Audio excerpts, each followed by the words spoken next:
There are winners, and there are losers, and there are people who have not discovered how to win. And all they need is some coaching. All they need is some help and assistance, just a little support.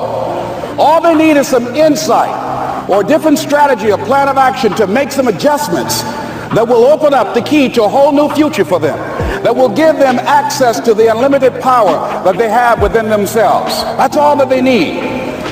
So what I want you to do is think about something you want for you, that's real for you, that's important for you, that will give your life some special meaning and power. And I don't even want you to say, I can do that. I don't want you to assume that. See, 5 years ago when I started out in this area, I would not have been able to make the mental leap that I would be up to where I am right now. I don't want you to begin to just psych yourself out. No. I want you to be able to say something to yourself that will enable you to maintain a level of integrity with yourself. That when you say this, even when you face tremendous setbacks, it will be a benchmark to keep you in the game, to keep you moving forward and experimenting and readjusting your strategy and your plan of action, continuously looking for ways to win. So what is that something? When you got an idea you want to move on, you might not have the money, you might not have the education, you might not have the support or the resources you need. What is that something that can keep us going, that will enable us to act on our dream? What's one of those keys that will begin to help us to discover the secrets to our dream? Here's what I want you to repeat after me, please, with power and conviction. Say, it's possible. It's possible. That's all I want you to do when you look at your dream. Just say to yourself every day, it's possible. Just say that every day to yourself, it's possible.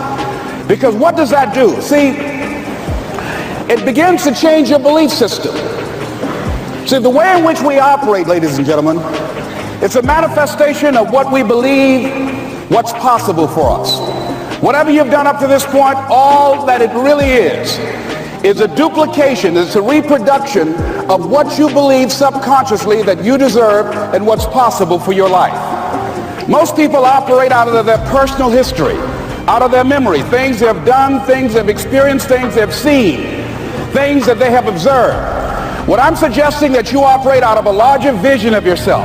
I want you to see yourself doing what you want to do, experiencing what you want to experience, having what you want to have, doing what it is that gives your life some meaning and value. Operate out of your imagination, not your memory. Because whenever you look at where you want to go, I'm wanting to warn you, you will have some conversation back here after you go through the data that you've experienced in life saying you can't do it. And so what you want to begin to do is ignore that inner conversation. Well, most people, ladies and gentlemen, when something happens to them, what they do is they begin to believe that that's the way it is. That's the way it's always been. And they can't see the possibility of it being any different. Example, before April 1954, the common belief, the universal belief, because it had been tried again and again and again and people had failed, the belief was that man was not physically capable of breaking the 4-minute barrier, that he could not run a mile in less than 4 minutes. That was the belief on the planet. It had never been done. But here's what happened, ladies and gentlemen.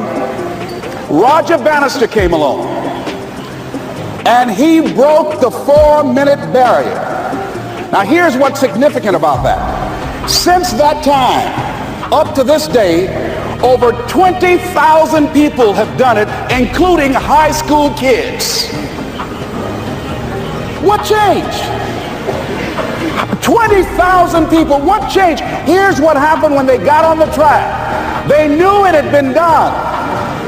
And because they knew it had been done, there was a new belief about this barrier, about this goal that was unreachable. And those 20,000 people got in a race believing, knowing in their heart that someone had done it, that it's possible, that they could do it. And I'm saying that if you know anybody that had some goal, some dream, something they wanted to do, And they did it denying saying that you know in your heart that if someone has done it, then you can do it. It's possible. And that if someone can make their dream become a reality, that it's possible that you can make your dream become reality. And so as you begin to look at where you want to go, beginning to embrace that, it's possible. I'm blessed and highly favored. I've got a lot going for me. I got some good stuff in me.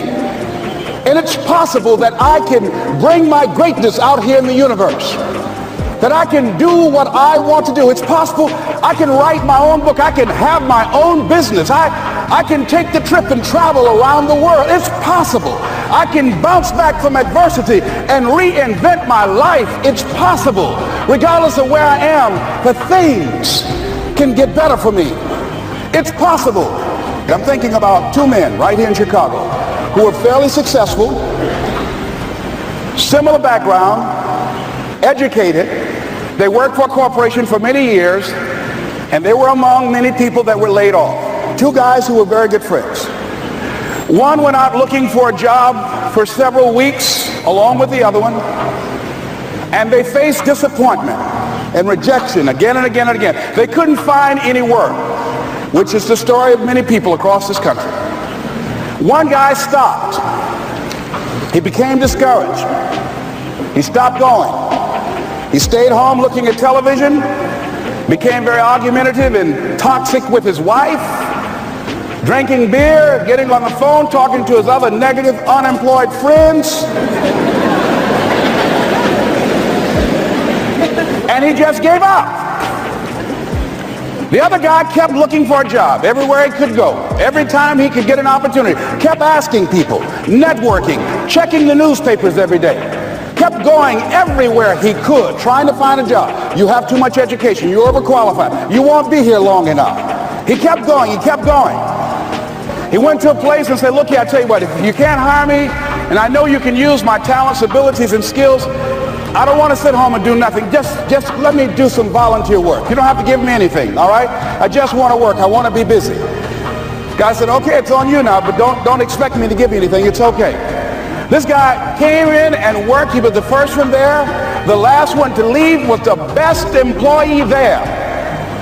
About 4 weeks later, one of the top managers quit. They were looking for a replacement. Guess who they selected?